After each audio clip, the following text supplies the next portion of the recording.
Plus News Updates. Ako po si Cesar Soriano para ihatid ang nangungunang mga balita sa buong kapuluan ngayon. Nagmarka ng bagong yugto sa military cooperation ang pinagsanib na live fire exercise ng Philippine Army at Japan Ground Self-Defense Force o JGSDF sa Capas Tarlac noong May 1 hanggang 2 bilang bahagi ng exercise sa Lacnib 2026.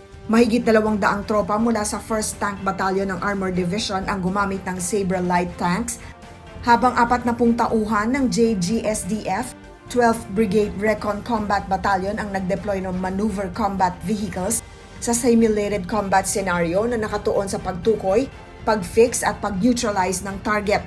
Nauna rito, nagkaroon ng subject matter expert exchange ang dalawang hukbo upang palakasin ang taktikal na koordinasyon at kaalaman sa armored warfare.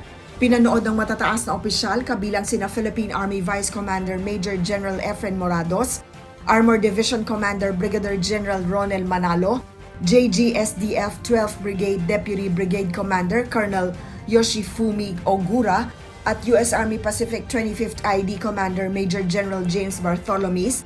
Ang ehersisyo, layunin nitong palakasin ang interoperability at kahandaan sa external defense operations.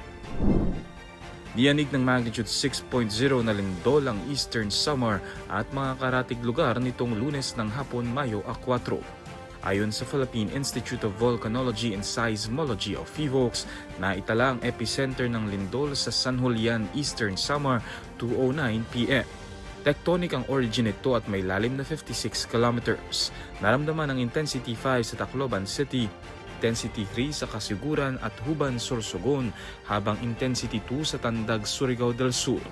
Umabot din ang pagyanig sa malaking bahagi ng Eastern Visayas, maging sa Cebu at Bicol Region.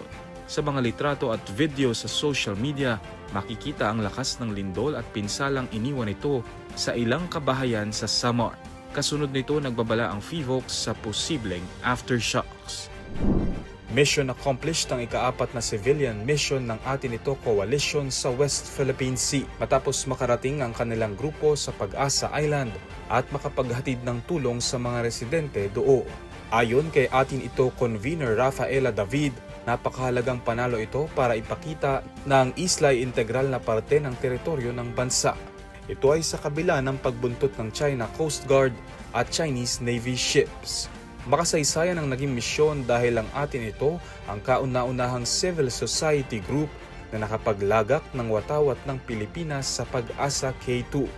Patagumpay ding naisagawa ang first ever na jet ski ride sa katubigan ng Pag-asa Island na pinangunahan ni Akbayan Representative Dada Kiram Ismula. Sa ngayon ay pabalik na ang volunteers sakay ng MV Kapitan Felix Oca at inaasahang makararating sa Port of Manila alas 10 ng gabi. Ako po si Cesar Soriano, kasama nyo sa bawat pagputo ng balita.